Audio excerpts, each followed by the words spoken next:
Picture this standing on the deck of a wooden ship, surrounded by nothing but endless ocean and an expanse of stars stretching to the horizon. No satellites, no glowing screens, no digital maps. Just the wind, the waves, and the celestial bodies above. This was the world of ancient navigators who ventured into the unknown with nothing but their wits and the sky as their guide. How did they do it? How did they cross thousands of miles of open water with such astonishing accuracy, long before the invention of modern technology? The answer lies in a forgotten art, a blend of science, intuition, and sheer human ingenuity that transformed the night sky into a living, breathing map. These ancient mariners, from the Polynesians reading the subtle patterns of ocean swells to the Greeks charting the movements of constellations, weren't just sailors. They were astronomers, storytellers, and pioneers who unlocked the secrets of the heavens to conquer the seas. Their tools were simple yet profound: sticks to measure angles, stones to track time, and myths passed down through generations that encoded celestial knowledge. The stars weren't just points of light to them, they were landmarks, guiding spirits, and even deities. Imagine looking up at the same sky they did, seeing not just beauty but a roadmap to distant shores. That's the magic we're about to uncover in the lost art of ancient navigation and celestial mapping. This journey will take us deep into the minds of these explorers, revealing how they turned the cosmos into a compass. We'll explore the ingenious instruments they crafted, like the Astrolabe and the Camel, and decode the celestial myths that held hidden navigational wisdom.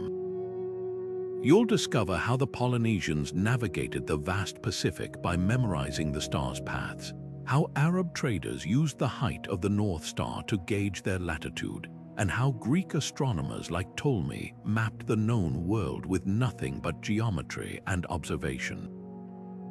By the end, you won't just see the night sky, you'll read it just as they did. So let's set sail together, back to a time when the heavens were the ultimate guide, and every voyage was a dance between human courage and the eternal stars.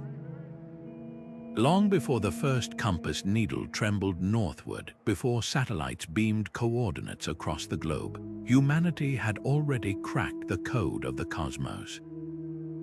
The story of celestial navigation begins not with a single brilliant mind, but as a chorus of discoveries across distant shores, each culture reading the sky in its own language. Take the Polynesians, who mastered the Pacific's vast emptiness by listening to the ocean itself. They memorized the dance of stars like we memorize street signs, but their maps were written in the swell of waves, the flight patterns of seabirds, even the shimmer of phosphorescent plankton. A skilled navigator could feel land over the horizon by the way currents tugged at the hull, a skill passed down through chants and stick charts that encoded generations of wisdom. Then there were the Greeks, who turned the heavens into geometry. Pythias of Massalia, sailing beyond the known world in the 4th century before the Common Era, noticed something extraordinary. The North Star's height above the horizon changed as he traveled northward. This simple observation became the foundation of latitude sailing, a revelation that let sailors measure their position by the stars. But here's what's fascinating: these breakthroughs weren't isolated. The Vikings, navigating fog-cloaked seas, peered through Sunstones crystals that polarized light to reveal the sun's position even on cloudy days. Arab scholars refined the Astrolabe, a handheld planetarium that could calculate latitude from the angle of celestial bodies. And all of them, from the Pacific to the Mediterranean, wrapped their knowledge in myth. The stars weren't just tools, they were gods, ancestors, the footprints of heroes. What united these traditions was more than just practicality, it was reverence. To steer by the stars was to converse with the divine. Polynesian navigators whispered prayers to the constellation Maui's fishhook. Greek sailors followed the path of Artemis's chariot. Even the tools themselves held spiritual power. A Viking sunstone wasn't merely a crystal, it was a fragment of the sun's wisdom, a gift from the gods to those brave enough to sail beyond the edge of the world. This sacred dimension is what modern maps lack, that sense of the sky as a living, breathing guide. Today, we tap coordinates into a screen, but ancient navigators listened to the cosmos, their journeys as much about discovery as devotion. The brilliance of these early systems lies in their adaptability. Without a single shared textbook or global network, cultures from the Arctic to the tropics each decoded the sky's secrets in ways that fit their world. The Polynesian star compass divided the horizon into 32 directional houses, while Arab sailors used the Camel, a simple wooden card and string, to measure the pole star's angle with stunning precision. These weren't crude guesses, they were refined sciences honed over centuries of trial, error, and careful observation. And they worked. A Polynesian voyager could sail 2,000 miles to a speck of land no wider than a pinprick on the ocean without a single written chart. That's not luck, that's the kind of knowledge that borders on magic. Yet perhaps the most astonishing thing isn't how they navigated, but why.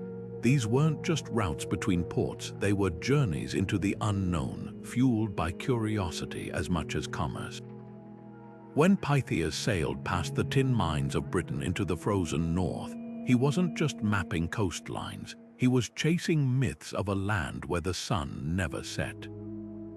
The Polynesians didn't just expand their territory, they followed the stars to new worlds, trusting the sky to lead them home. That's the heart of celestial navigation, a partnership between human courage and cosmic wisdom, where every voyage was a leap of faith into the arms of the stars. To truly grasp the genius of the Polynesian star compass, close your eyes and imagine the Pacific Ocean at night, no landmarks, no compass rose, just the rhythmic swell of waves and a sky so clear it feels like you could reach up and touch the stars.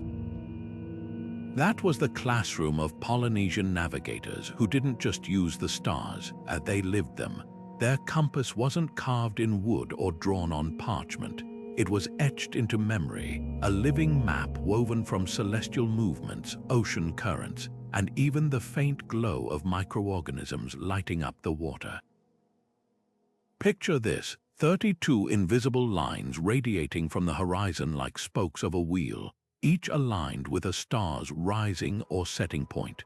A navigator would stand at the center of this mental grid, tracking the path of a star as it arced across the sky, say, the rising of Vega in the northeast, and know instantly which house of the compass they were sailing toward. But here's where it gets astonishing. They didn't just memorize stars, they internalized the ocean's pulse. The way swells bent around distant islands created subtle patterns in the water, a language of ripples and refraction that whispered of land over the horizon. Even the bioluminescence trailing their canoes told stories certain plankton species clustered near shorelines, their glow brighter where reefs stirred the water. Training to read these signs wasn't a weekend workshop, it was a lifetime apprenticeship. Young navigators, often chosen in childhood for their keen observation skills, spent years sailing with masters, learning to feel the tug of currents in their bones and decode the sky's shifting patterns.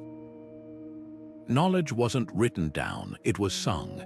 Chants preserved star paths for generations, with rhythmic mnemonics encoding everything from the angle of Orion's belt to the seasonal flights of noddy terns, birds that reliably pointed toward land. The famed navigator Maupiilog, who revived these techniques in the 20th century, described it as seeing the island with your skin, a kind of sensory alchemy that merged astronomy, ecology, and intuition. What makes their feats even more remarkable is the scale. Consider the voyage from Tahiti to Hawaii, a 2,000-mile journey across open ocean with no room for error. Without a single written chart, navigators would set their course by the rising star Hokupa, the Hawaiian name for Polaris, adjusting for seasonal currents and wind shifts. If clouds obscured the sky, they'd rely on the swell direction, etched into memory from years of practice. And when they finally glimpsed the faint green reflection of land on the underside of distant clouds, a phenomenon called cloud suck, they'd know their celestial roadmap had led them home. This system wasn't just effective, it was adaptive. Unlike a paper map, the star compass evolved with the navigator. Stars cycled with the seasons, they memorized new paths. Currents shifted during El Niño years, their chants updated the patterns. It was science in motion, a dynamic dialogue between human and environment that modern GPS can't replicate. When European explorers first encountered Polynesian navigators, they dismissed their methods as witchcraft. How could anyone cross an ocean without a sextant or logbook? Yet these so-called primitive techniques guided voyages far more ambitious than Columbus's, reaching remote islands like Rapa Nui and Aotearoa centuries before Europe's age of discovery. The real lesson of the star compass isn't just about navigation, it's about attention. In an era where we glance at screens for answers, the Polynesians remind us that the world itself is a text written in waves and wind and starlight. Their mastery wasn't about conquering nature, but conversing with it, a partnership that turned the vast, trackless ocean into a highway as familiar as a village path. So the next time you look up at the night sky, try seeing it as they did. Not just a scattering of lights, but a compass, a clock, and a storybook all at once, the original GPS written in the stars. For ancient navigators, constellations weren't just clusters of stars, they were celestial road signs, each with its own personality and purpose. Take Orion, the hunter, striding across the winter sky with his belt of 3 bright stars. To Greek sailors, his appearance wasn't just a seasonal marker, it was a signal to batten down the hatches. When Orion rose in the Mediterranean, it meant winter storms were coming, a warning etched in myth and practicality. But halfway across the world, the same constellation told a different story.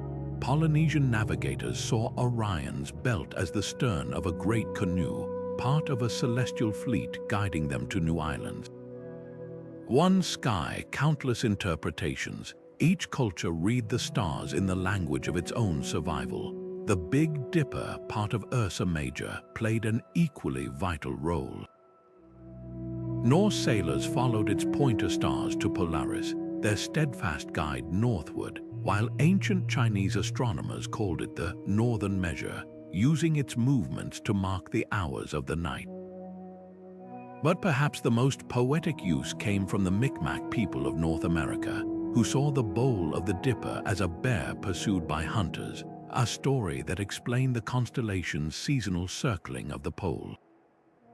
These weren't just pretty tales, they were mnemonic devices turning the sky into a rotating clock and calendar.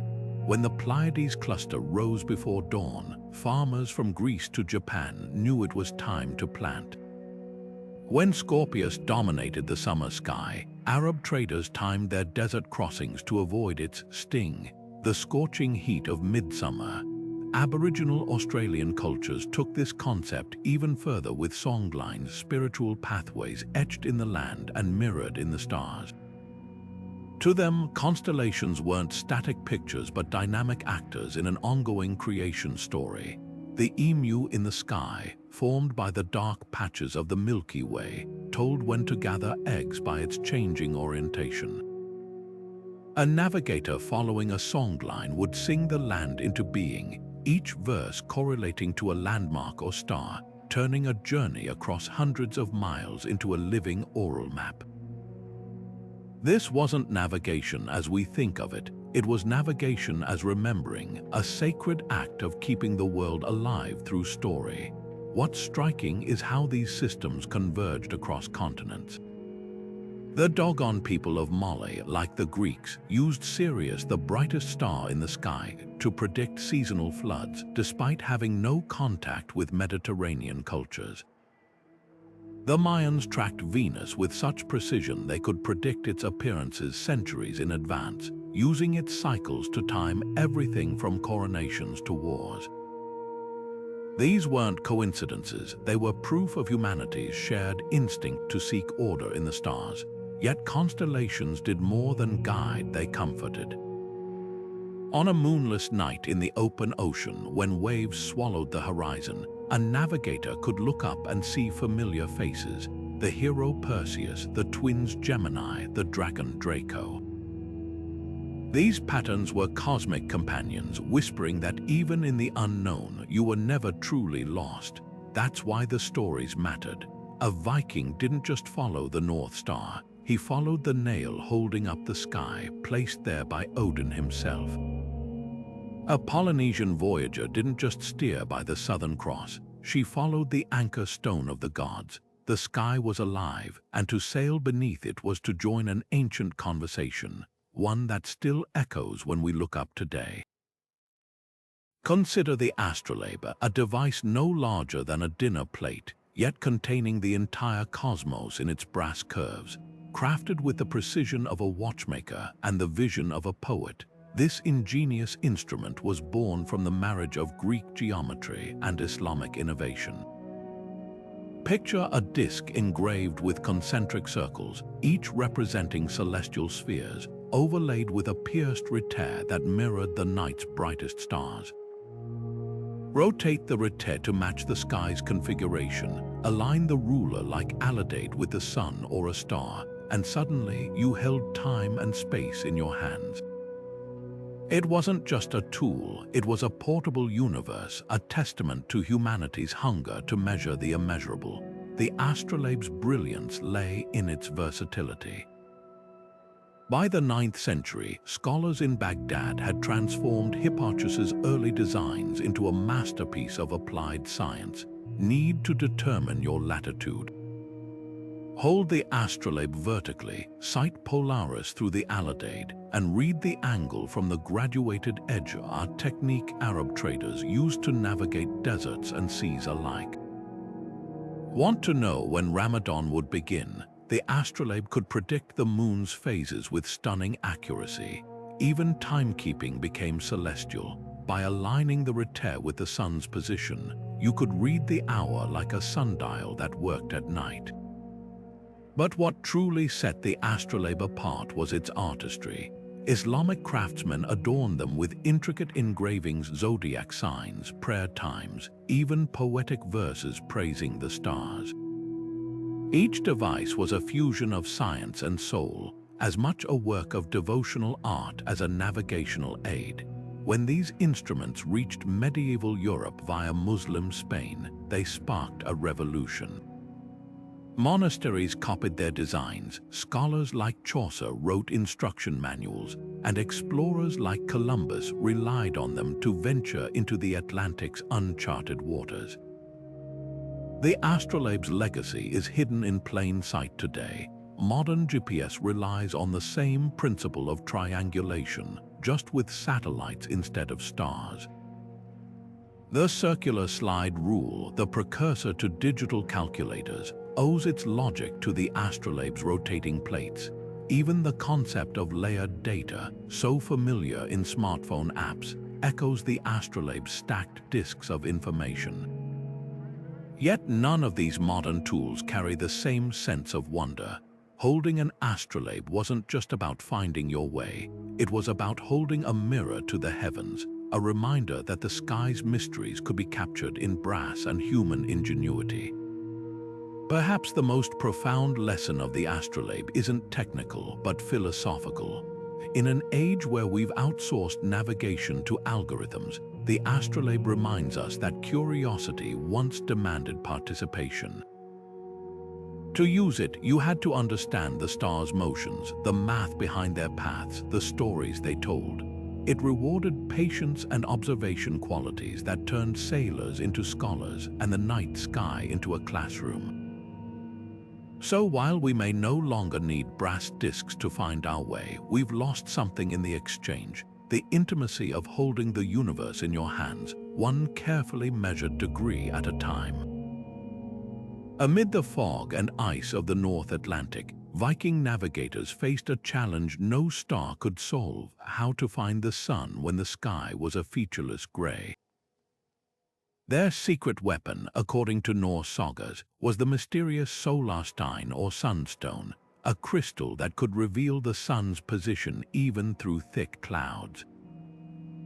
For centuries, historians dismissed these accounts as myth, until a discovery in a shipwreck off the coast of Alderney changed everything.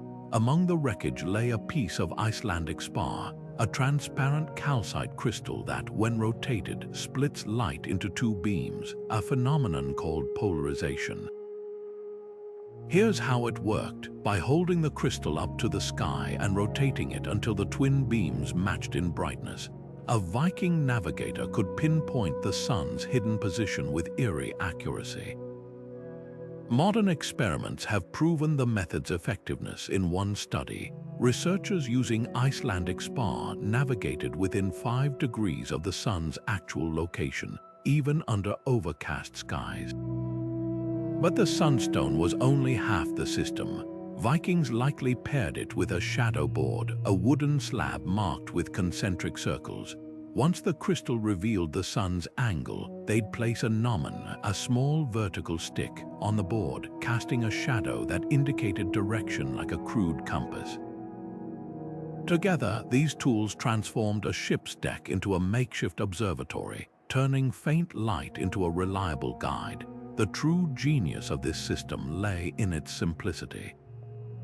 Unlike the astrolabe's intricate brasswork, Viking tools were born of necessity, crafted from what the land provided. Icelandic spar littered Scandinavia's coasts, and every longship carried wood for repairs.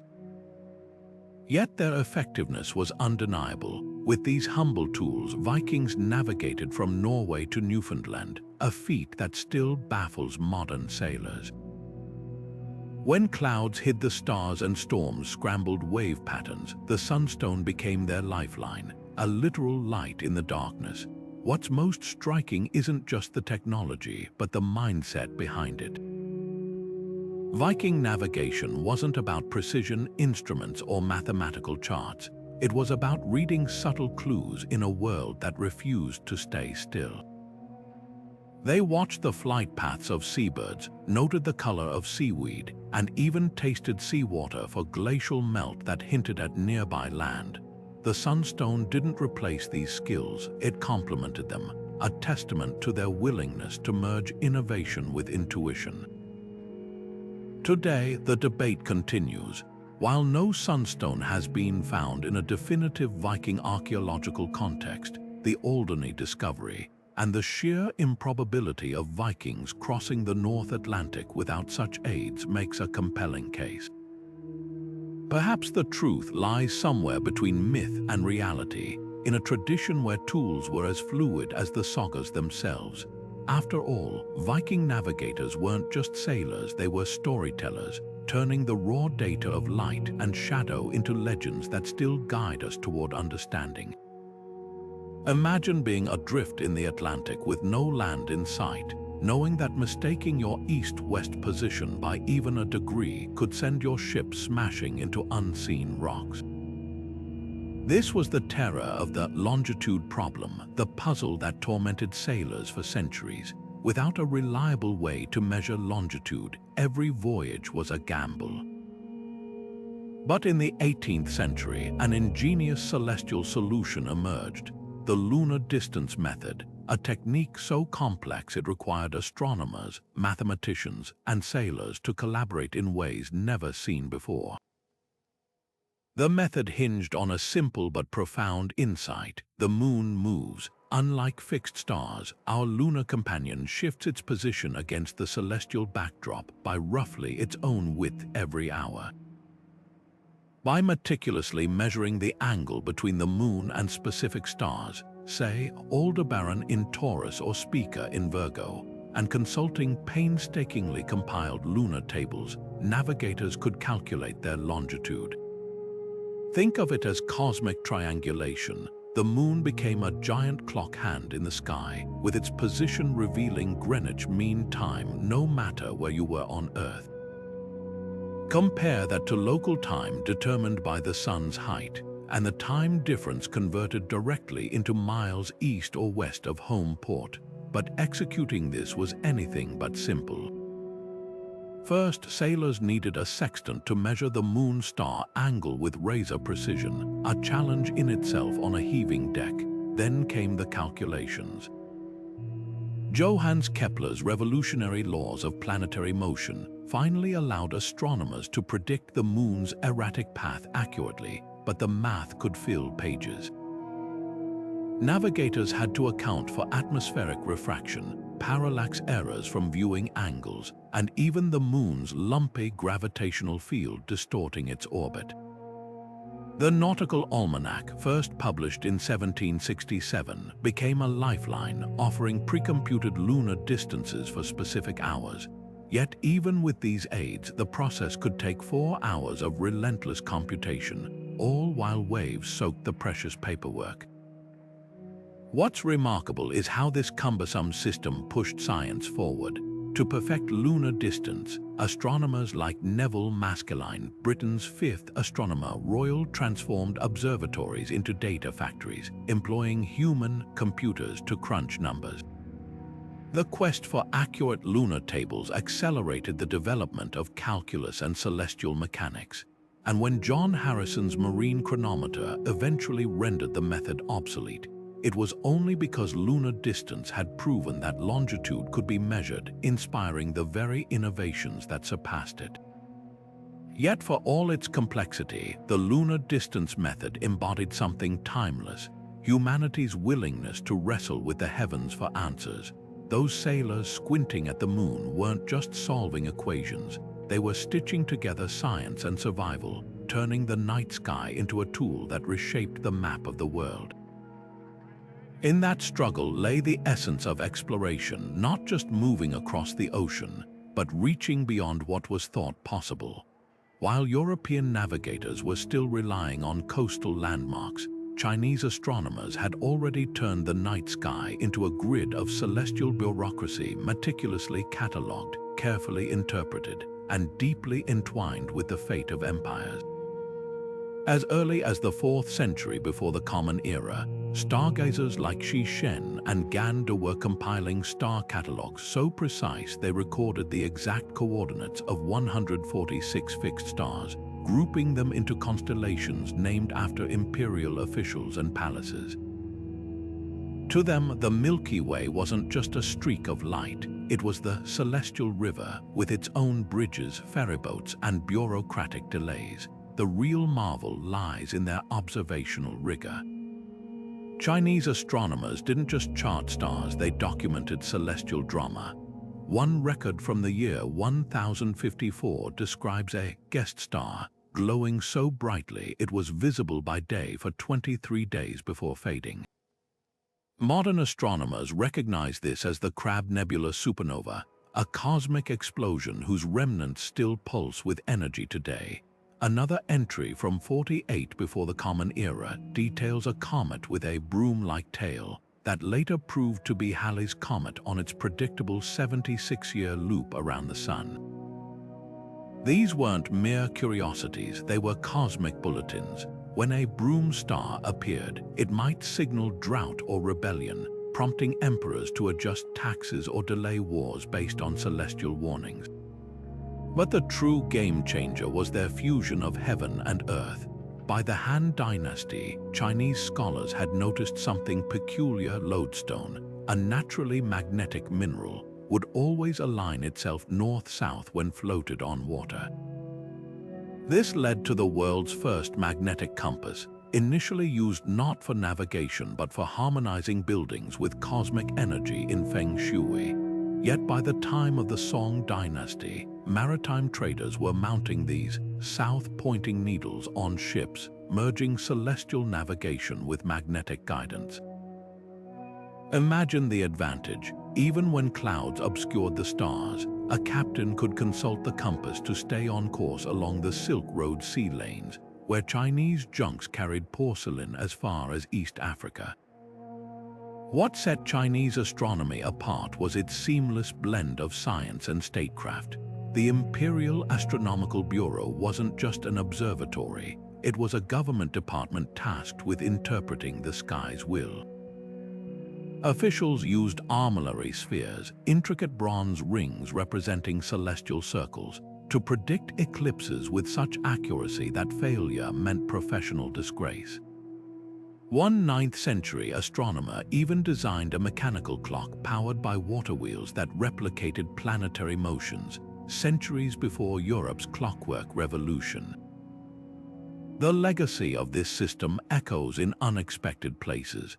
Those meticulous comet records, they've helped modern astronomers trace the orbital history of Halley's Comet back over 2,000 years. The star catalogues, they confirmed that the Earth's axis wobbles slowly over millennia, a phenomenon called precession. And the compass, it didn't just guide ships, it redefined humanity's relationship with direction, turning what was once the exclusive domain of stargazers into a tool anyone could hold in their palm. Perhaps the most profound lesson from Chinese celestial mapping is how it bridged the practical and the philosophical. A star wasn't just a point of light, it was a character in a celestial bureaucracy, a portent of change, and eventually a guidepost for global trade. In their hands, the sky became both a clock and a compass, a mirror of earthly power and a map to unseen horizons. While others saw constellations as gods or animals, the Chinese saw something even more powerful, a system waiting to be decoded. Arab traders didn't just sail the Indian Ocean, they measured it, one knotted string at a time. Picture a wooden card no bigger than a matchbox, with a string threaded through its center and 9 precisely spaced knots. This was the camel, the Arab world's answer to the sextant centuries before Europe's age of exploration. To use it, a navigator would pinch the string between their teeth at the knot corresponding to their destination's latitude, then hold the card at arm's length. When the North Star kissed the top edge of the wood and the horizon grazed the bottom, they knew they were on course. It was celestial geometry stripped down to its purest form. No gears, no mirrors, just a sailor's steady hand and the unwavering light of Polaris. What made the camel revolutionary wasn't just its simplicity, but its adaptability. Each knot represented a specific latitude along trade routes stretching from Mozambique to Malacca. A merchant sailing from Zanzibar to Gujarat would memorize the knot for 14 degrees south, while a pilgrim bound for Jeddah knew the exact knot marking 21 degrees north. Over time, these measurements evolved into a maritime roadmap with camels customized for different regions. Some featured ivory inlays marking key ports, while others had strings dyed different colors for quick reference during night voyages. The precision was astonishing. Experienced navigators could determine their latitude within 30 miles, rivaling the accuracy of much later European instruments. But the camel was only part of a larger navigational ecosystem. Arab astronomers like Al-Batani refined Ptolemy's star catalogues, correcting Greek errors about the Mediterranean's width and calculating the Earth's axial tilt with near-modern accuracy. Their Zij astronomical tables became the GPS of the medieval world, detailing star positions, lunar cycles, and even atmospheric refraction centuries before Western science acknowledged it. These weren't just academic exercises, they were survival tools. When monsoons forced ships to wait months in foreign ports, sailors consulted lunar tables to predict the wind's return. If clouds obscured the North Star, they'd switch to Canopus, the brilliant southern star Arab navigators called Suhail, using its altitude to estimate latitude instead. The camel's legacy lies in unexpected places. Its design principles echo in the quadrant and later sextant, while the Arab system of latitude sailing, reaching a desired latitude, then sailing east or west along it, became standard practice for European explorers. Vasco da Gama's breakthrough voyage to India in 1498 relied heavily on Arab navigational knowledge, including star charts acquired from a Gujarati pilot. Even today, the Arabic names of stars like Achernar and Aldebaran linger in Western astronomy, silent reminders of an era when celestial navigation was a conversation across cultures. What's often overlooked is how these tools shaped more than trade routes, they reshaped ideas. Arab navigators didn't just move spices and silks, they transported knowledge, blending Greek geometry with Indian mathematics and Persian observational records. The camel, in its humble brilliance, embodies this exchange, a tool born from necessity, refined by scholarship, and shared across oceans. It reminds us that the history of navigation isn't just about tools or stars. It's about the human hunger to connect, to explore, and to find our place under the same sky that guided sailors 1,000 years ago. At first glance, a medieval portolan chart looks like a mad scribble, a tangle of crisscrossing lines radiating from compass roses like spider silk. Yet these enigmatic maps, emerging suddenly in the 13th century, were so precise they could guide sailors within a few miles of their target along Europe's jagged coastlines. The mystery: no one knows exactly how medieval cartographers achieved such accuracy centuries before the invention of reliable longitude measurements. Unlike the fanciful mappa mundi of the era crowded with sea monsters and biblical scenes, portolans were all business. Coastlines drawn with near-modern fidelity, harbors marked by tiny flags, and those bewildering room lines stretching to the edges of the parchment like a celestial net cast over the sea. Theories about their origins range from plausible to fantastical.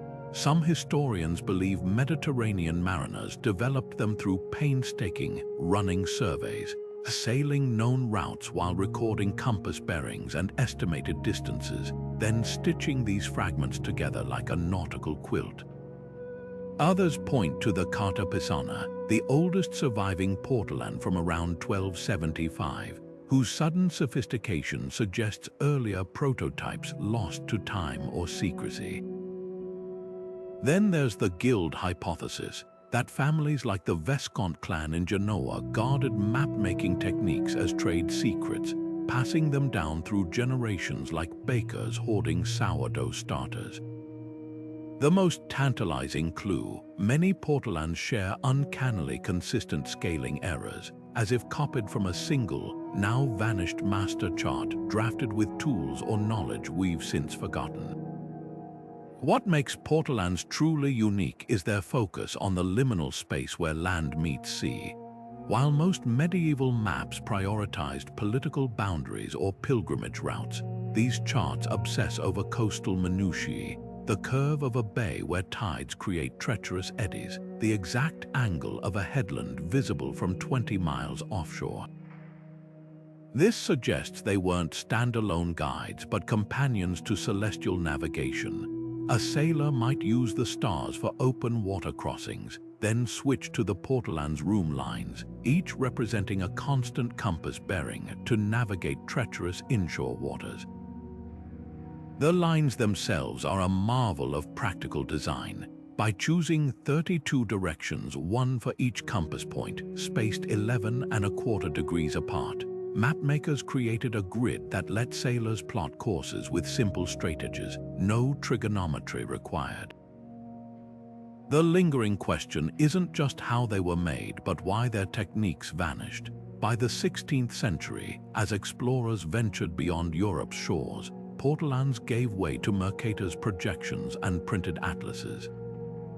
Yet for 300 years, these hand-drawn masterpieces remained the gold standard of maritime accuracy, a testament to some lost blend of art and science. Perhaps their true secret lies not in tools or stars, but in something harder to preserve, an oral tradition of pilots who memorized the sea's moods, turning lived experience into lines on vellum.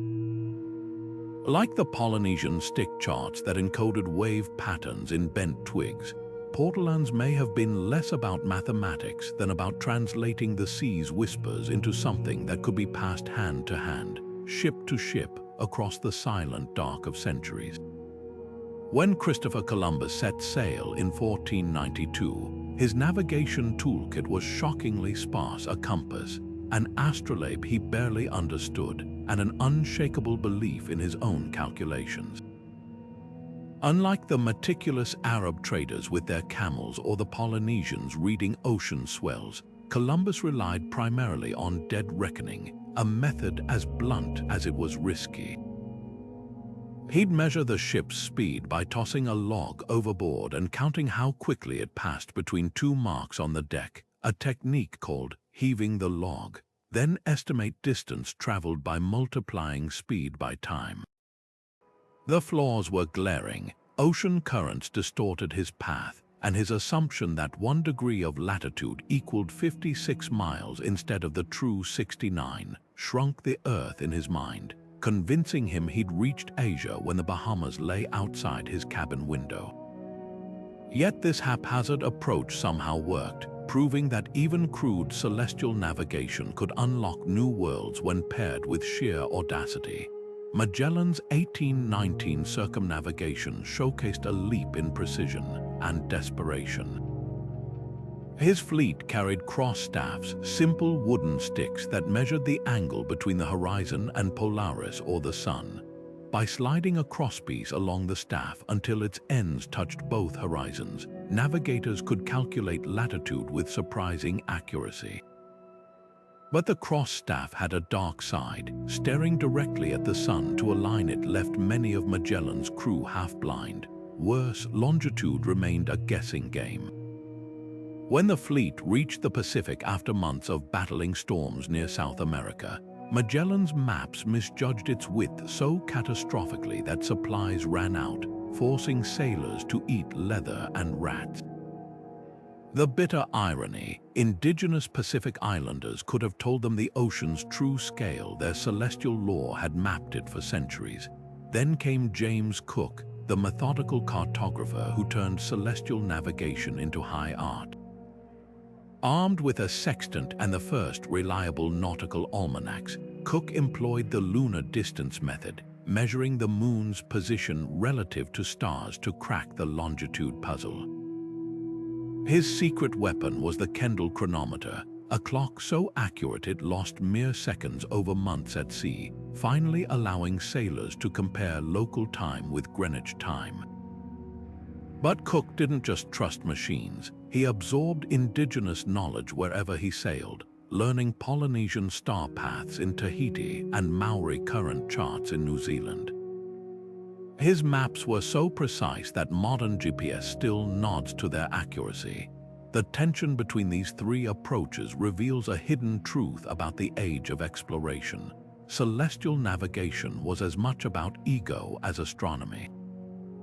Columbus clung to flawed data because it fit his vision. Magellan's crew paid the price for Europe's collective ignorance of Pacific geography.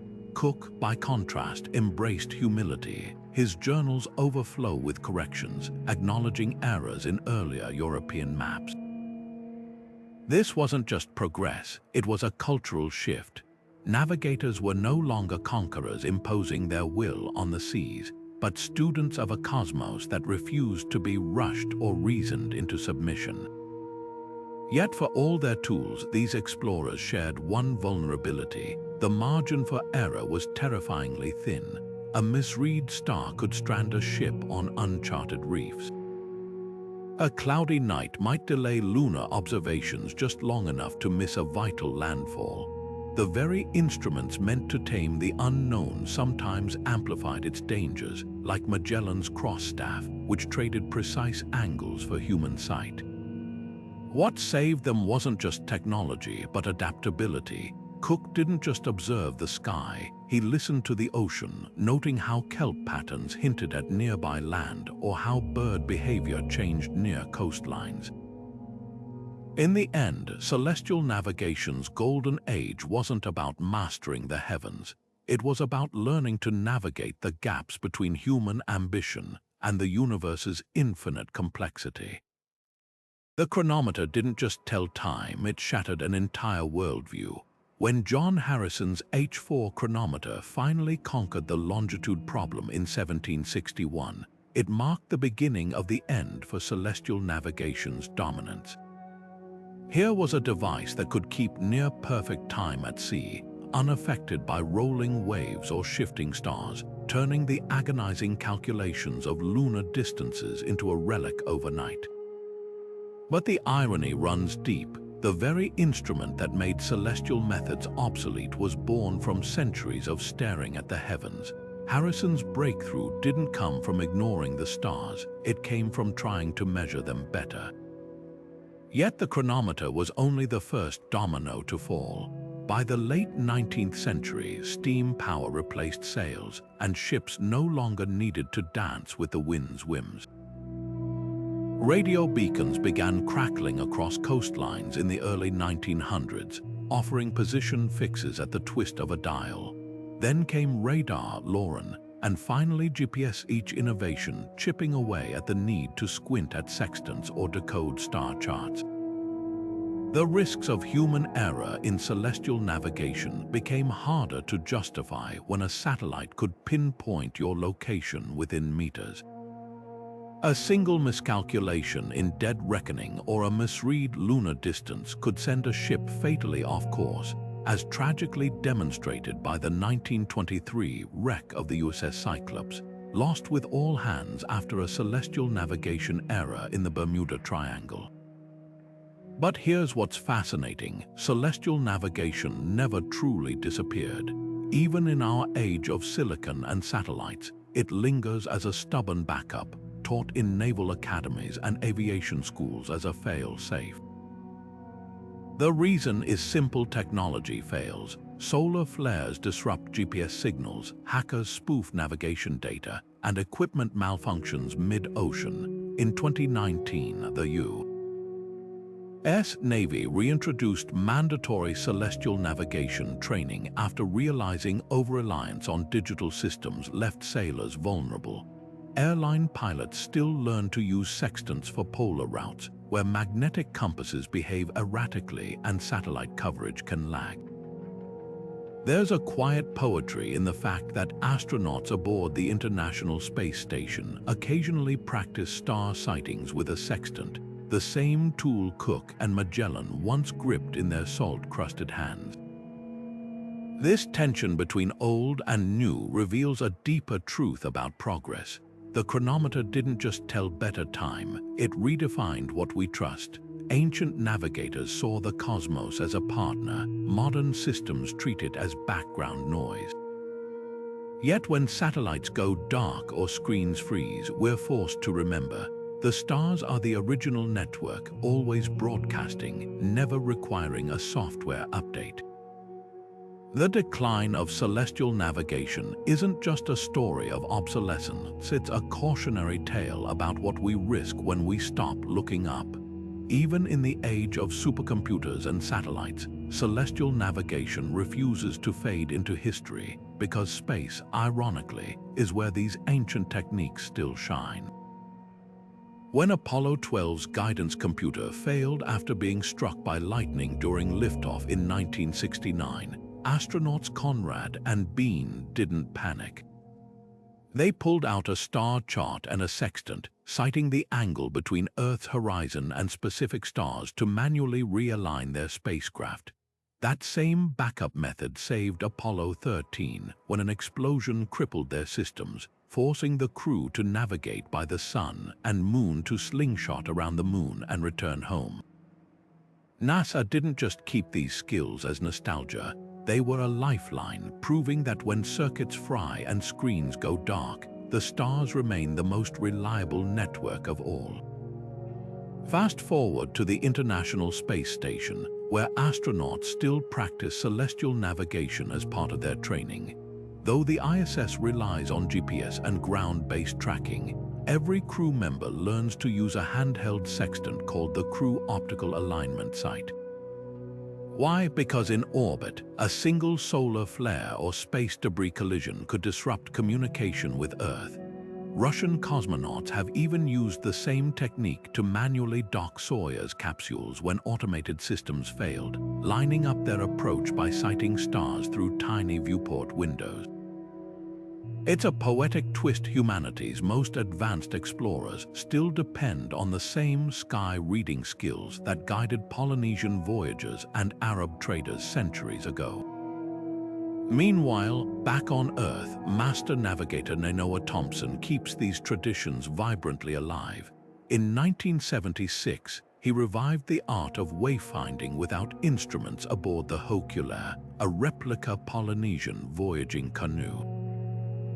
Sailing from Hawaii to Tahiti using only stars, waves, and wildlife as guides, Thompson proved these methods weren't just historical footnotes, they were precision tools.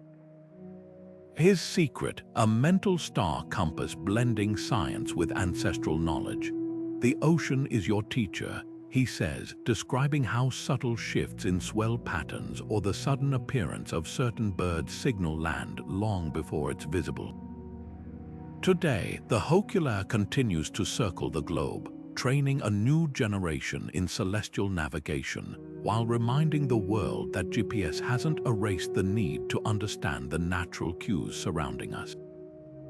What unites astronauts and traditional navigators is more than technique, it's philosophy. Both groups recognize that over-reliance on technology breeds vulnerability. When the U.S. Navy reintroduced celestial navigation training in 2016 after a 50-year hiatus, they weren't just preparing for satellite failures. They were rebuilding a mindset, the ability to observe, adapt, and trust knowledge rooted in the physical world. The same principle applies to aviation, where pilots crossing polar routes still learn celestial fixes because magnetic compasses become unreliable near the poles. Even modern sailors participating in the annual Atlantic Rally for cruisers voluntarily turn off their GPS for segments, navigating solely by sextant as a test of skill. The endurance of celestial navigation tells a deeper story about human ingenuity. It's not a contest between old and new, but a dialogue. The same stars that guided Magellan now calibrate satellite orbits. The Camel's knots find echoes in the algorithms plotting Mars rover paths. And when an astronaut floating 250 miles above Earth sights Vega through a sextant, they're not just calculating position, they're touching a thread that connects them to every explorer who ever tilted their face to the night sky and dared to ask, "Where am I?" In that moment, past and future align, proving that some forms of wisdom never go obsolete, they just wait patiently for us to remember their power. To understand how stars guide us, we need to step into the mind of an ancient navigator standing beneath the night sky. The first thing they noticed was the slow, steady march of stars across the heavens, not because the stars themselves move, but because the Earth spins beneath them. Picture a carousel at night. The lights above seem to circle around you, but it's actually the platform turning under your feet. That's why most stars rise in the east and set in the west, tracing arcs like glowing brushstrokes across the dark. But one star defies this motion: Polaris, the North Star. Because it sits almost directly above Earth's northern axis, it remains eerily still while the rest of the sky pivots around it, a fixed beacon in the celestial world.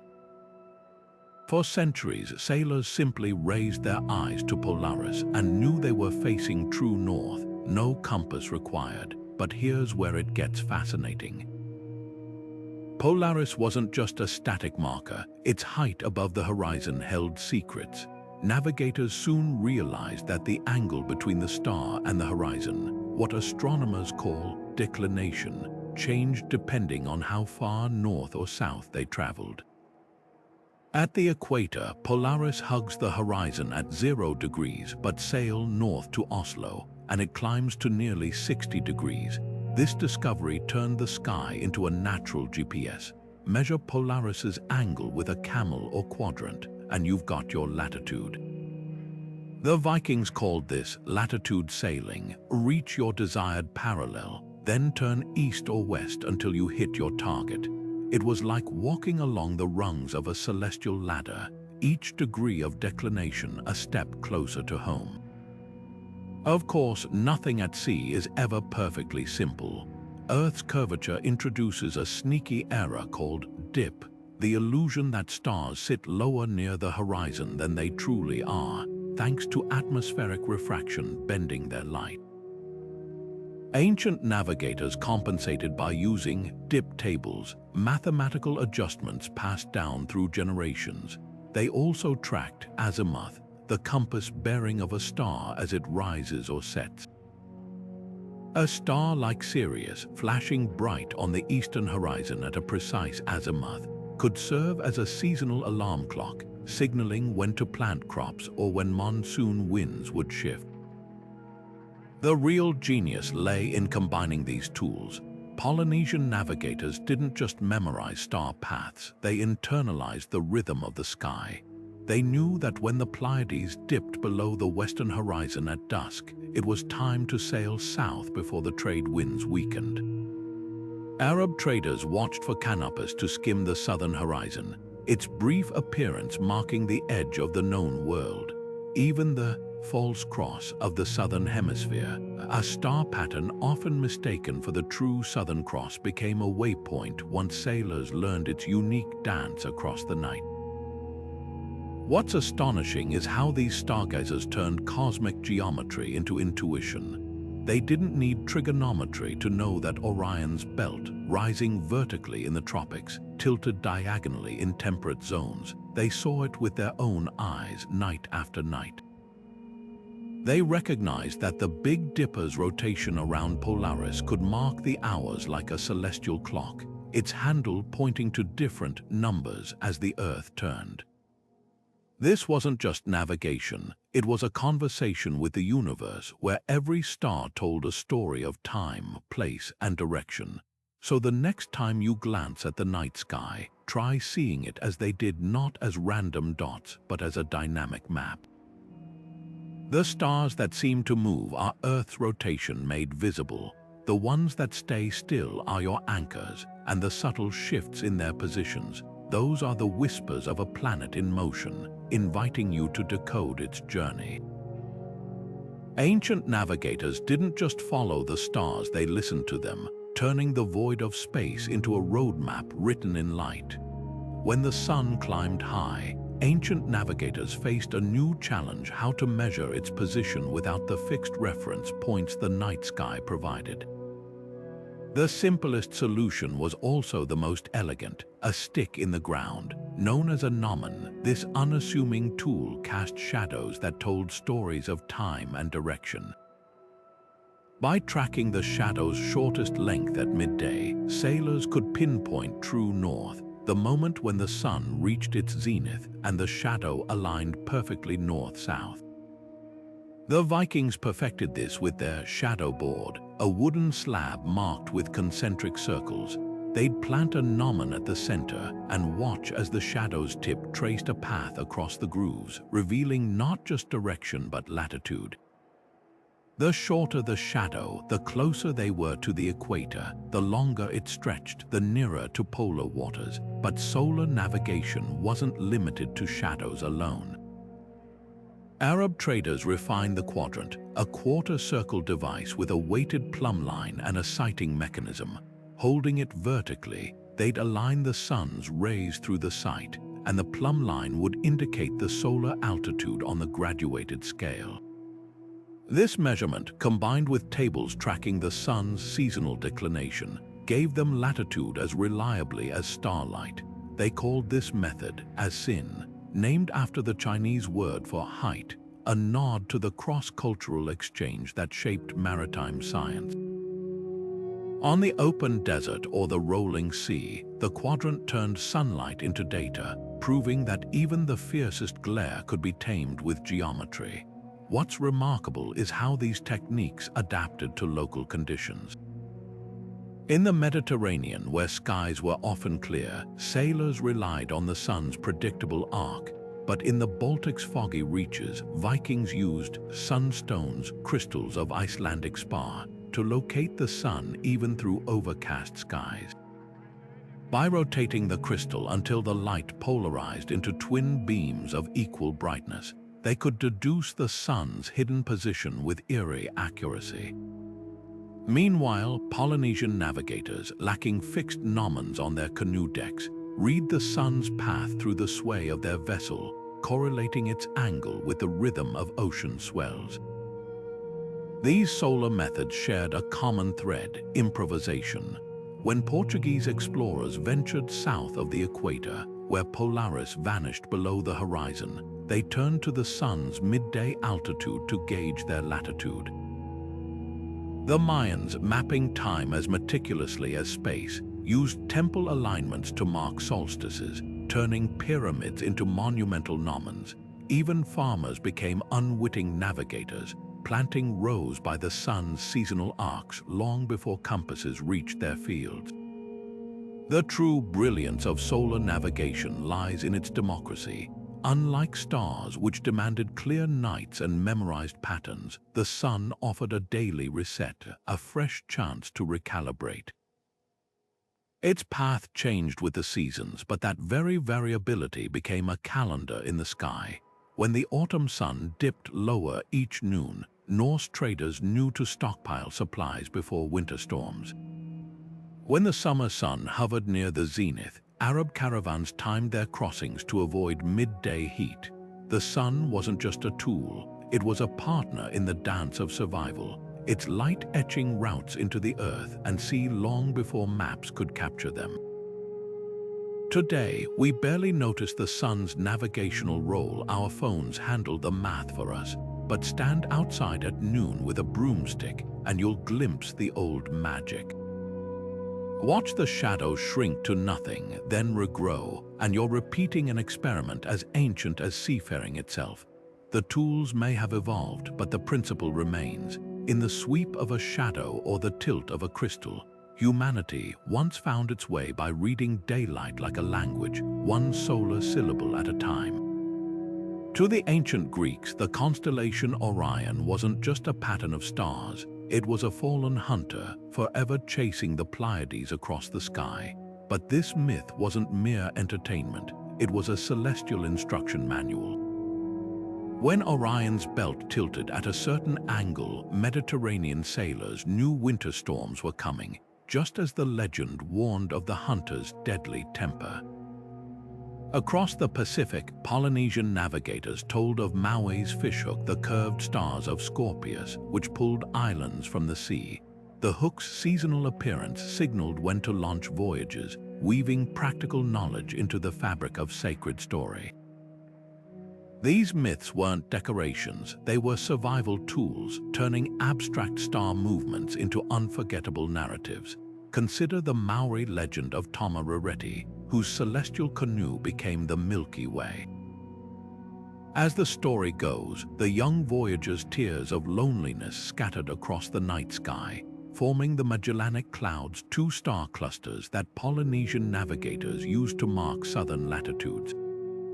Every retelling reinforced the mental map. The cloud's position relative to the canoe indicated seasonal winds and currents. Similarly, Babylonian astronomers inscribed the Epic of Gilgamesh with celestial clues.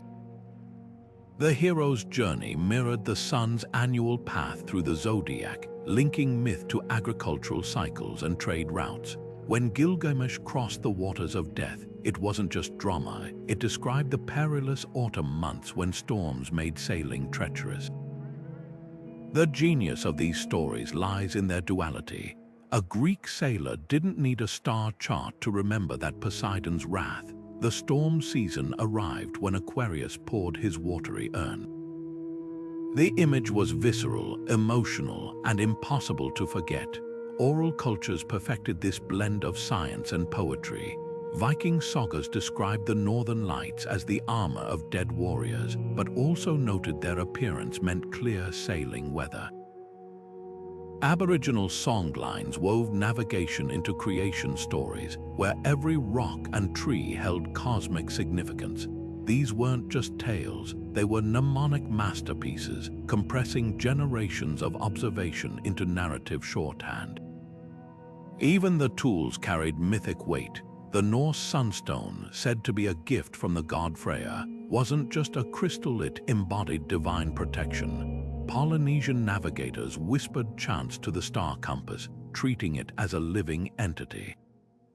By sacralizing navigation, cultures ensured its preservation. A star chart might fade or burn, but a story told around a fire could survive centuries. When European missionaries arrived in the Pacific, they dismissed these myths as primitive superstition. Yet the same stories guided canoes across thousands of miles of open ocean, while Europe's advanced navigators still clung to coastlines, afraid to lose sight of land. The lesson here isn't just about the past. Modern science often dismisses myth as fiction, but these stories were humanity's first databases, dynamic, error-correcting, and endlessly adaptable. When a Polynesian elder adjusted a star chart to account for new observations, it was peer-reviewed science in oral form. When a Greek poet updated Orion's myth to reflect improved understanding of stellar motion, it was knowledge transfer without textbooks. The sky wasn't just mapped in star catalogs, it was alive in the voices of storytellers who carried the cosmos in their memories long before ink touched parchment. So the next time you hear an old myth about the stars, listen closely. Behind the dragons and heroes might just be the whisper of an ancient mariner, passing down the secrets of the sky one generation at a time. These stories were more than legends, they were the original navigation apps, updated not with software patches, but with the collective wisdom of everyone who ever looked up and wondered, what if? History books often paint ancient navigation as a male-dominated craft, but the truth is far more fascinating. Take Queen Hatshepsut's legendary expedition to Punt in 1540 before the Common Era. While the pharaoh herself stayed in Egypt, the voyage was led by a cotter of skilled female navigators unnamed in most records, but vital to its success. These women weren't just passengers, they interpreted currents, read star patterns, and negotiated trade routes along the Red Sea, their expertise as crucial as any admiral's. Their story hints at a hidden tradition, women guiding ships long before modern feminism imagined it possible. Half a world away, Polynesian legends speak of Hina, the moon goddess who doubled as a celestial guide. More than just a myth, Hina represented real women navigators who used the moon's phases to time ocean crossings. The moon's predictable rhythm, waxing and waning over 28 nights, became a natural calendar for voyaging.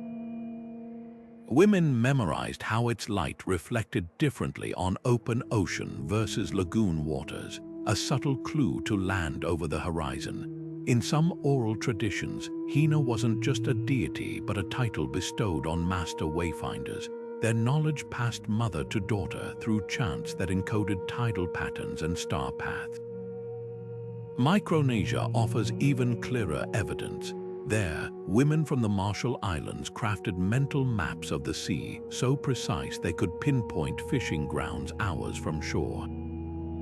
They didn't use instruments. Instead, they memorized the wave piloting techniques typically credited to men. Swell patterns, disrupted by distant islands, created interference ripples they could feel through the hull.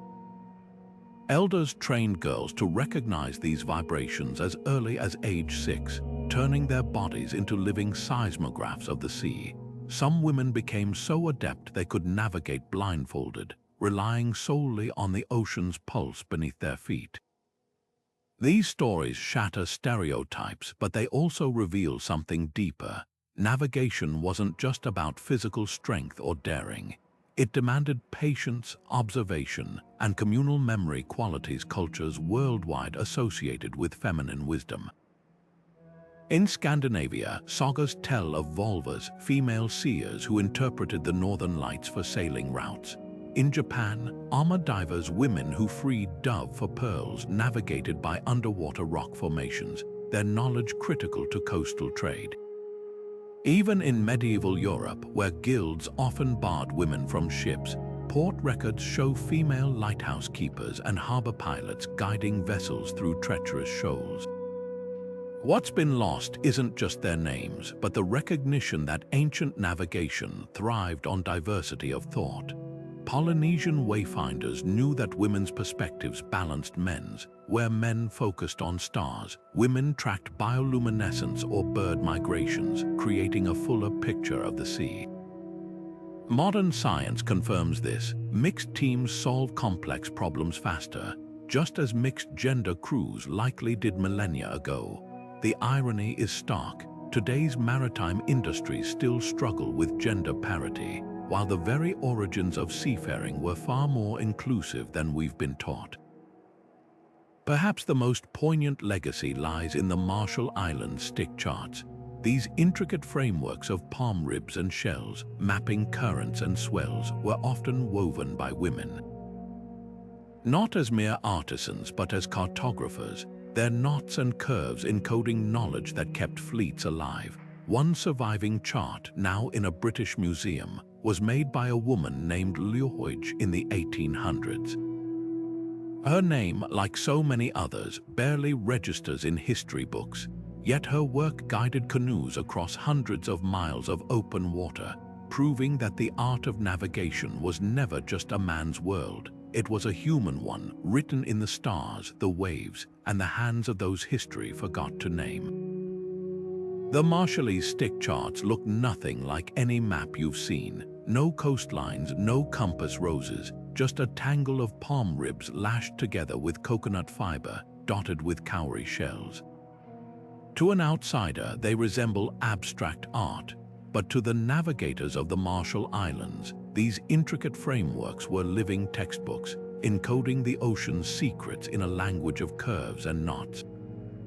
Each bend in the palm rib represented the refraction of swells around distant atolls, while shells marked key islands not as points on a grid, but as intersections where currents collided or tides turned. The charts weren't meant to be carried on voyages. They were classroom tools, their tactile design allowing apprentices to trace wave patterns with their fingertips until the sea's rhythm lived in their muscles. What made these charts revolutionary was their focus on what couldn't be seen. While Western maps obsessed over static landforms, Marshallese navigators mapped movement itself. The way a swell bending around Bikini Atoll would merge with currents from the north, creating interference patterns detectable miles away. A skilled navigator could dip a hand in the water and read these ripples like braille, feeling the echo of unseen islands through the ocean's pulse. The charts categorized swells into 4 families: the rilib, a long, rolling wave from the northeast; the caleb, a choppy rebound from southern currents; the bundakarik, a lazy western undulation; and the bundaking, the chaotic crisscross where all 3 met. Memorize their dance, and you could navigate foggy nights without stars, guided solely by the sea's vibrations beneath your canoe. This knowledge wasn't just technical, it was sacred. Master navigators, known as Rai Mito, underwent years of initiation, learning to interpret the charts through chants that paired wave patterns with ancestral stories. A single shell might represent both a physical island and the legend of the demigod who first charted its currents. This blending of myth and science ensured survival. By embedding navigational data in oral epics, the Marshall Islands preserved their seafaring wisdom across generations without a single written manual. European explorers who dismissed the charts as primitive later marveled at Marshallese canoes arriving precisely at distant reefs after days without landmarks. Yet by the 20th century, this intricate system teetered on extinction. Colonial powers imposed Western navigation, while nuclear tests on Bikini Atoll disrupted the very swells the charts had mapped. Younger generations, seduced by GPS, saw no reason to learn the old ways. The last traditional Rai Mito, Corrent Joel, passed away in 2011, taking centuries of unrecorded knowledge with him. But here's where the story turns. In the past decade, a revival has begun. Marshallese educators working with anthropologists are reconstructing the charts from museum fragments and elders' memories. Schools in Majuro now teach wave piloting alongside algebra, and digital archivists are preserving chants as acoustic maps. The stick chart's legacy isn't just about nostalgia, it's a masterclass in alternative intelligence. They prove that navigation isn't just about plotting points, but understanding a dynamic system's hidden grammar. Modern oceanographers now study Marshallese techniques to model wave refraction, while neurologists marvel at how tactile learning rewires the brain for spatial reasoning. The charts remind us that some forms of knowledge can't be digitized. They must be felt, sung, and lived. In a world drowning in data but starving for wisdom, these knotted palm ribs whisper an urgent lesson. Sometimes the map isn't a thing you look at, it's a language your hands remember when the screens go dark. Julius Caesar once ordered his legions to march by night, their path lit not by torches but by the steady glow of the North Star. This wasn't just logistics, it was strategy. By moving under cover of darkness, guided solely by celestial markers, his troops outpaced enemies who assumed the night rendered armies blind. 2,000 years later, the same stars that steadied Roman sandals would guide B-17 bombers over Nazi Germany. Their navigators hunched over bubble sextants, measuring star angles through plexiglass domes while flak explosions lit the sky like malevolent constellations. War has always been a contest of precision, and nothing offered precision like the unchanging clockwork of the heavens. The bubble sextant, a marvel of World War II engineering, turned celestial navigation into a high-speed art. Unlike its maritime cousin, this compact device used a spirit level to create an artificial horizon in the pitch-black chaos of a vibrating bomber cabin.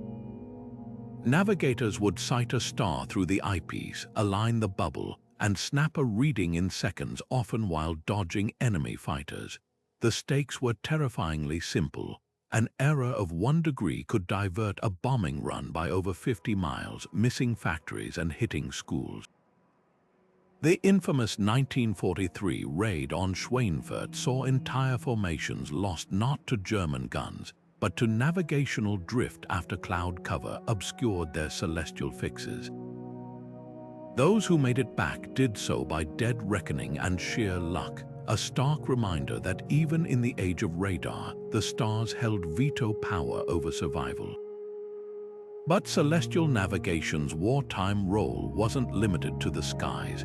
British commandos operating behind Japanese lines in Burma carried prismatic astrolabes disguised as cigarette cases, using lunar positions to coordinate jungle ambushes. Soviet partisans navigating the Belarusian marshes relied on the summer triangle Vega, Altair, and Deneb to guide supply drops across Nazi-held territory. Even the D-Day invasion hinged on celestial calculations. Allied planners timed the landings around moonlit tides, knowing Omaha Beach's obstacles would be visible just long enough for demolition teams to clear paths at dawn.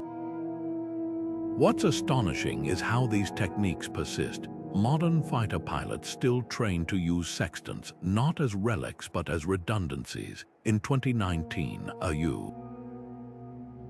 Navy pilot intercepted a Russian jet over the Black Sea, only for his GPS to jam mysteriously mid-maneuver.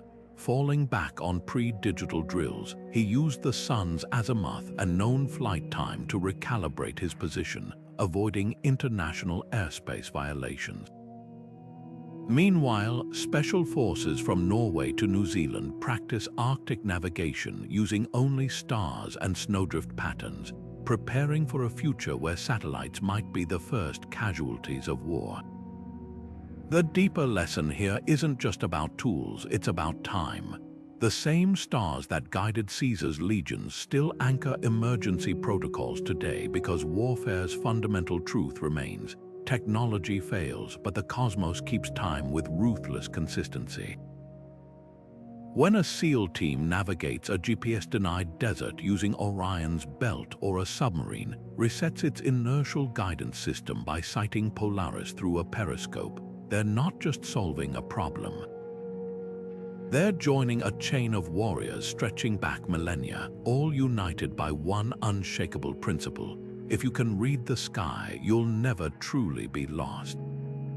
When the Hokulea, a replica Polynesian voyaging canoe, first sailed from Hawaii to Tahiti in 1976 using only traditional navigation, it sparked more than just academic interest. It ignited a firestorm over who had the right to this nearly forgotten art.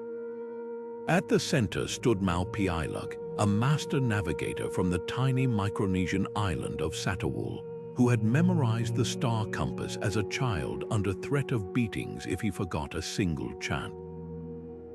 His decision to teach Polynesian students, many of whom had no direct ancestral ties to wayfinding, raised uncomfortable questions. Was this cultural exchange or appropriation? Could knowledge so deeply rooted in specific traditions be separated from the people who birthed it? The debate only intensified as Western sailors began enrolling in celestial navigation courses taught by Polynesian elders. Some indigenous advocates argued that non-Pacific islanders piloting traditional canoes was akin to wearing sacred regalia as a costume, a hollow performance stripped of context. Others, like Hawaiian navigator Nainoa Thompson, saw sharing as survival. The ocean doesn't recognize passports, he often said, insisting that reviving these techniques required allies beyond the Pacific.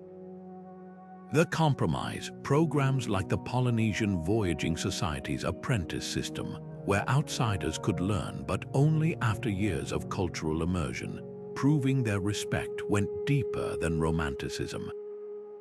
Meanwhile, in European museums, another layer of the ethics debate simmered. Priceless astrolabes engraved with Arabic calligraphy sat behind glass in London and Paris, their origins often reduced to footnotes.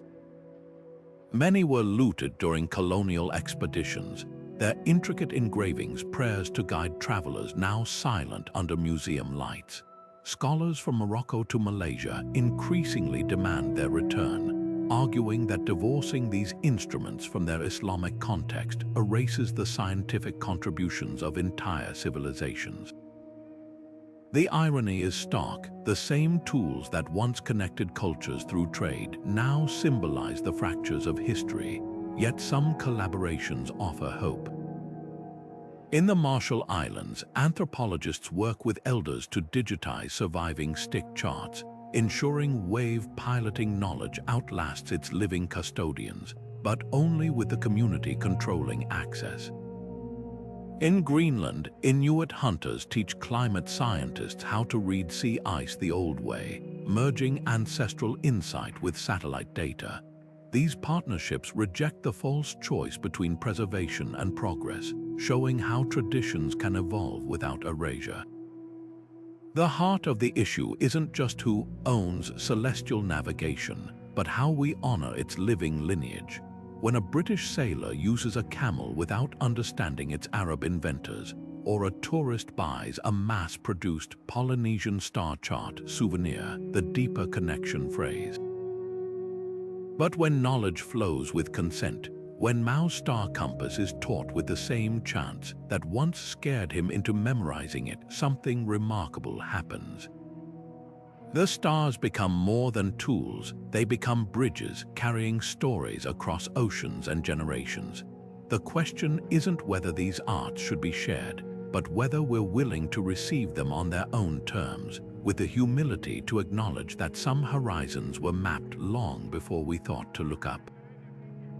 Imagine you're stranded miles from civilization, your phone dead, your GPS useless. Could you find your way home using only the stars? The answer is yes, and the skills aren't as mystical as they seem. Start with Polaris, the North Star.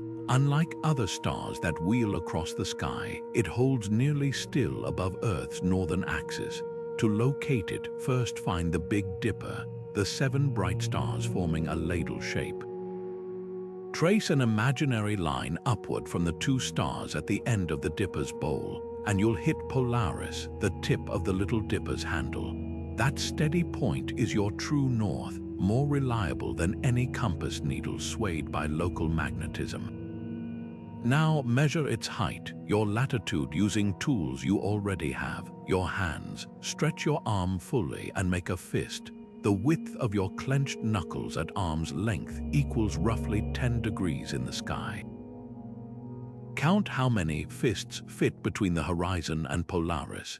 If it's 4 fists high, you're around 40 degrees north latitude, somewhere near Philadelphia or Rome.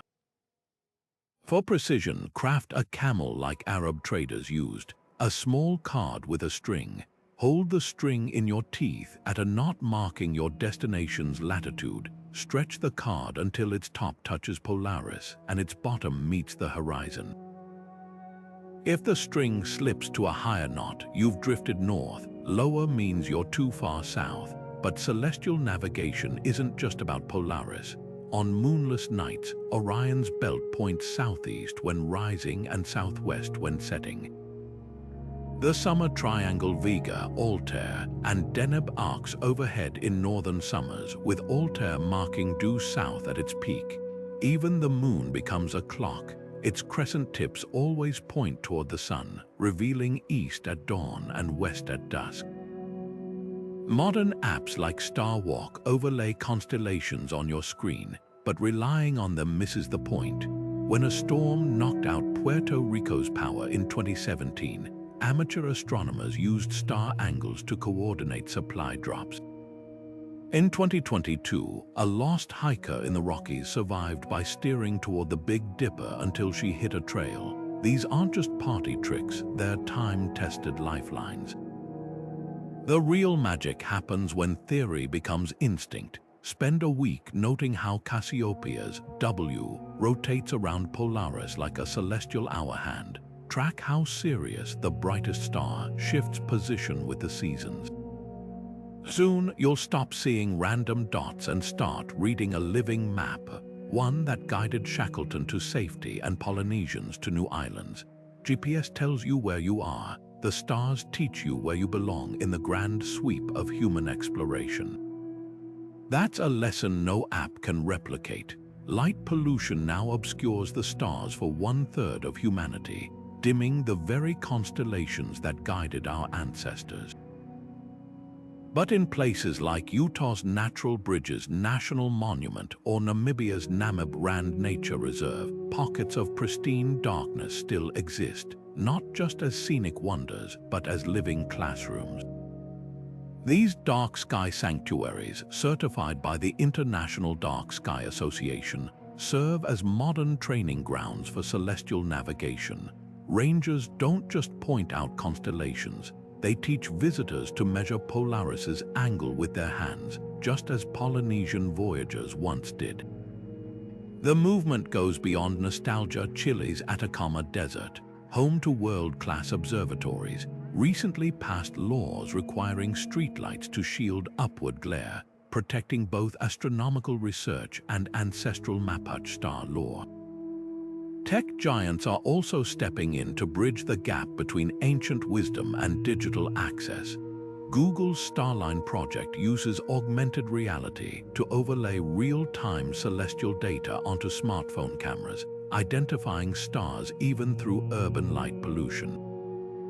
More than just a high-tech star map, It connects users to indigenous narratives. Point your phone at Scorpius, and you'll hear both Greek myths about Orion's nemesis and Aboriginal stories of the hunter Kulu chasing the Seven Sisters. Meanwhile, startups like Astro Access are designing tactile star charts for the visually impaired, translating stellar patterns into raised textures and soundscapes. What sounds like sci-fi has roots in the Marshallese stick charts, proof that innovation often means rediscovering old solutions in new forms. The push to preserve the night sky is gaining legal traction too. In 2021, Hawaii recognized the right to starlight as part of its constitution, protecting both Mauna Kea's telescopes and native Hawaiian navigational traditions. Astronomers now partner with groups like the Navajo Nation to combine Western astrophysics with Diné star knowledge, creating hybrid star catalogs that track both exoplanets and the constellations, marking seasonal ceremonies. Even UNESCO has begun considering the night sky as intangible cultural heritage, akin to flamenco or kabuki theater, a shift that could funnel conservation funds toward combating light pollution. But the most unexpected revival may come from space itself. NASA's Artemis program includes experiments with celestial navigation as a backup for moon missions, but private ventures aim further. SpaceX's Starship prototypes carry sextant ports as standard equipment, and physicist Stephen Hawking's breakthrough Starshot initiative envisions nanocraft reaching Alpha Centauri, steered not by GPS, but by pulsars, the lighthouses of the cosmos.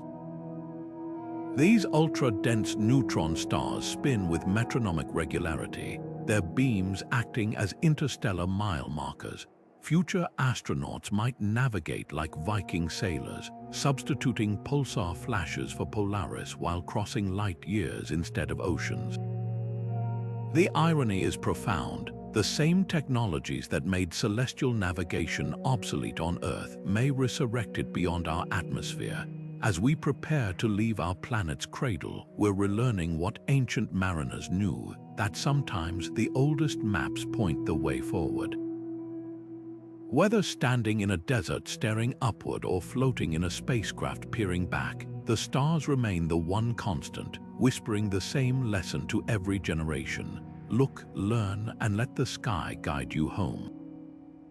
Disney's Mona dazzled audiences with its depiction of wayfinding, the young heroine steering her canoe by reading the stars, waves, and even the flight of a clumsy rooster.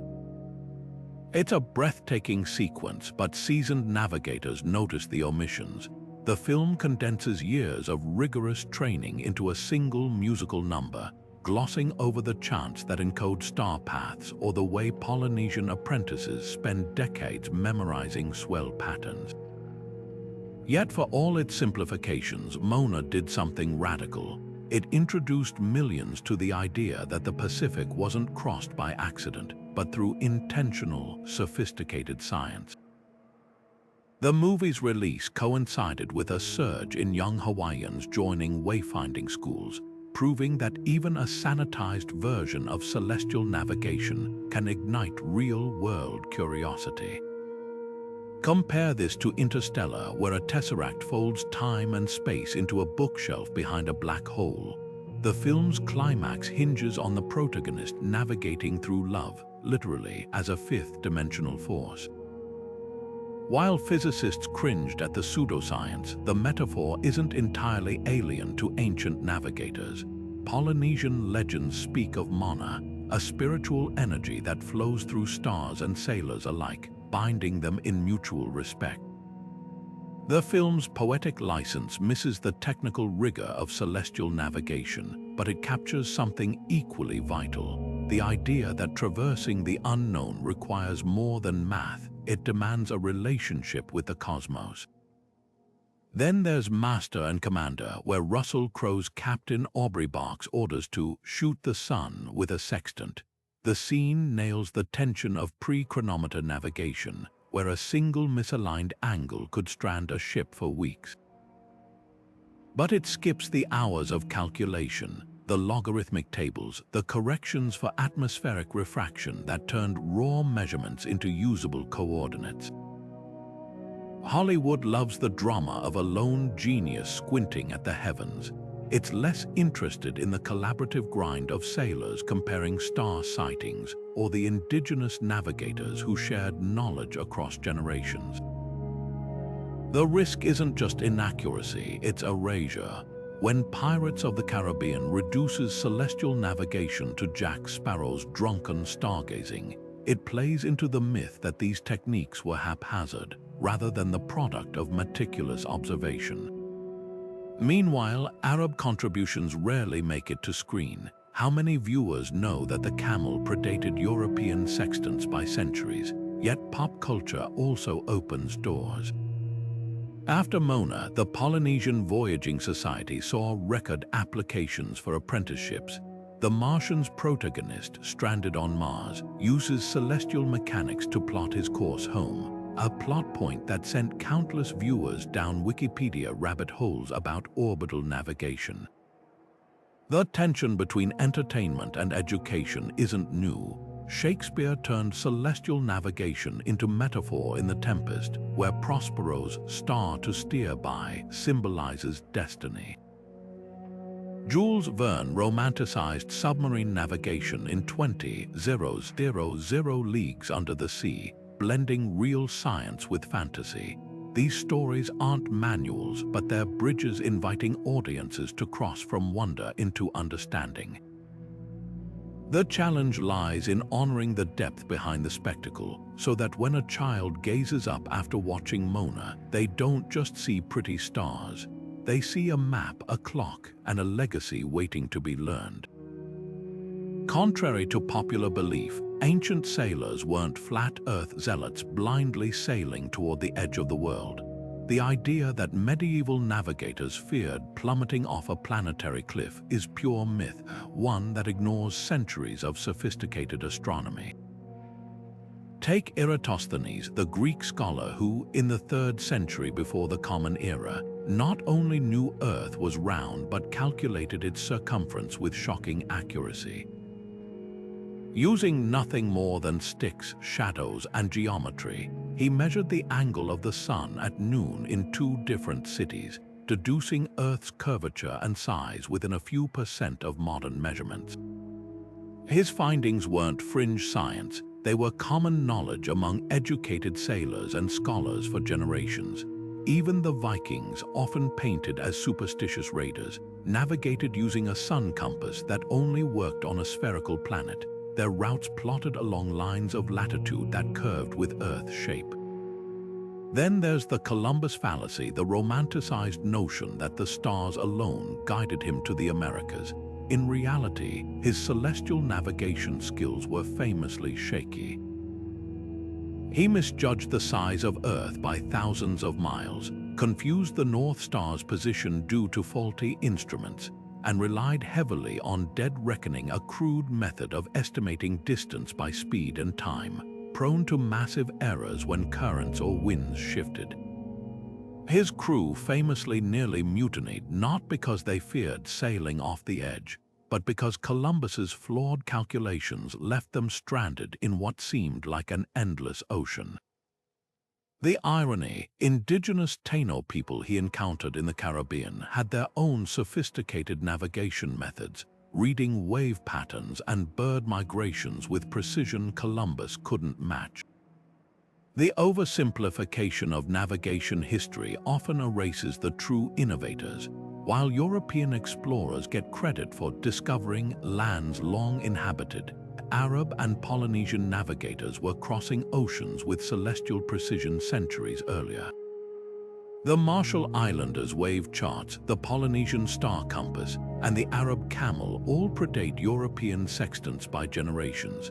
Even the Chinese, with their elaborate star catalogues and magnetic compasses, were mapping the heavens while much of Europe still debated planetary shapes.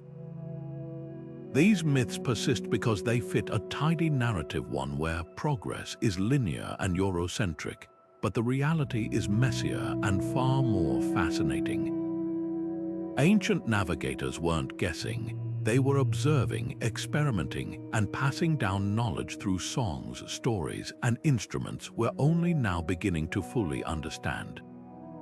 The next time you hear someone claim sailors feared a flat Earth, remember, the stars they steered by told a different story, one written in geometry, not superstition. For the Polynesian wayfinders, every voyage began with prayer, not as a ritual but as a vital conversation. Before setting sail, navigators would chant to Lunar, the god of winds and rains, seeking his protection and wisdom. But this wasn't blind faith, it was a recognition of partnership. The stars, the waves, even the flight of birds were seen as Lunar's responses, his way of guiding them through the vast unknown.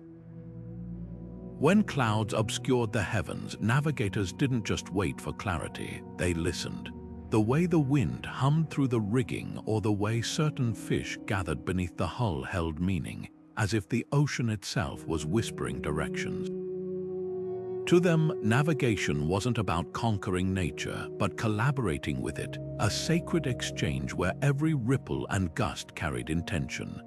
Half a world away, Norse sailors interpreted the shimmering aurora borealis as the armor of fallen warriors, their celestial battlefields lighting the winter skies. But this myth held practical truth. When the northern lights danced, it often signaled clear weather ahead, a vital clue for planning routes through icy fjords. The Vikings didn't separate the spiritual from the scientific. To them, the gods were the forces of nature. Thor's hammer wasn't just a symbol of power, it explained thunder's roar, a reminder to check sail rigging before storms. Even their sunstones, crystals used to locate the sun through fog, were considered gifts from Freya, the god of sunlight and prosperity. To hold one was to hold a piece of divine wisdom, a tool as mystical as it was mathematical. This fusion of reverence and observation wasn't unique to seafarers. The Aboriginal songlines of Australia wove navigation into creation stories, where every rock formation and waterhole was both a landmark and a chapter in an epic sung across generations. A traveler following a songline didn't just move through space, they retraced the footsteps of ancestral beings, their journey a reenactment of cosmic order.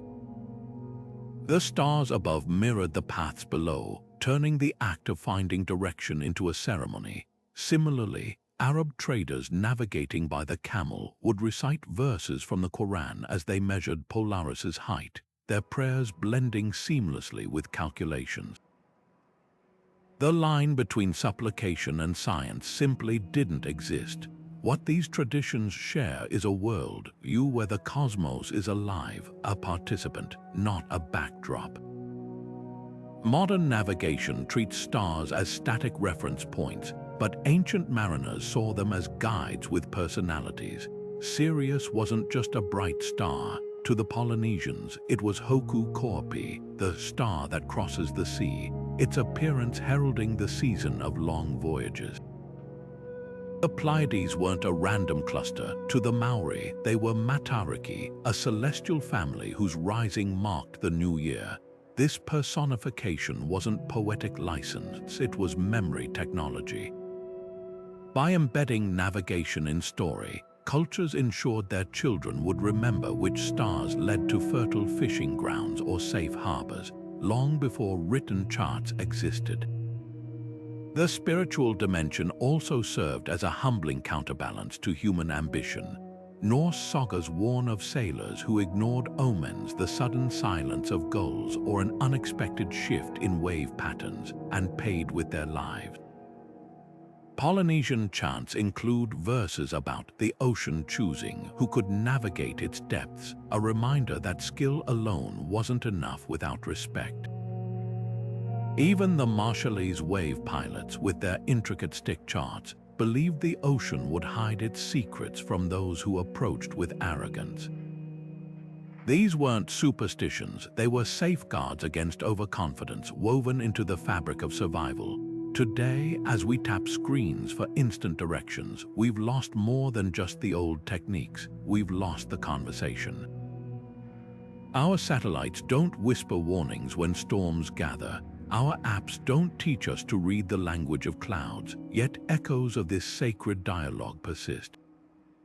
Astronauts describe an overwhelming sense of connection, the overview effect when seeing Earth from space, a modern echo of the awe ancient navigators felt beneath the Milky Way.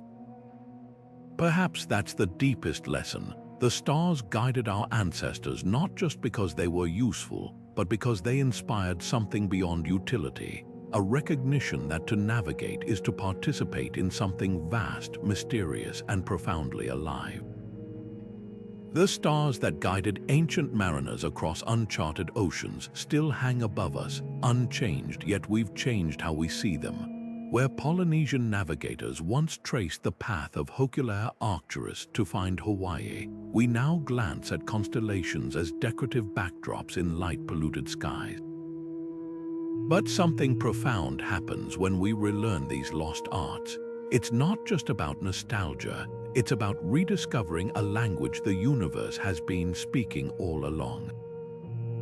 Take the Viking Sunstone, once dismissed as myth, now proven by physics to locate the sun through clouds.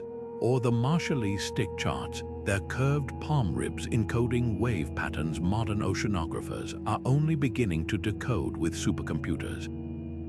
These weren't primitive tricks, they were sciences of attention honed over generations. There's a quiet rebellion in reviving these skills today. In a world where algorithms decide our routes and apps erase our need to observe, celestial navigation becomes an act of reclamation. When NASA trains astronauts to use sextants as backup tools, or when the U.S. Navy reintroduces star navigation courses after 50 years, they're acknowledging a dangerous truth. We've outsourced our sense of direction to fragile systems. A solar flare, a cyber attack, or a simple dead battery can vaporize our digital maps in an instant. But the North Star, it's hacker-proof. The same stars that guided Zheng He's treasure fleets across the Indian Ocean still mark the way if we've learned to read them. Perhaps the greatest lesson these ancient techniques offer isn't about stars at all, but about patience.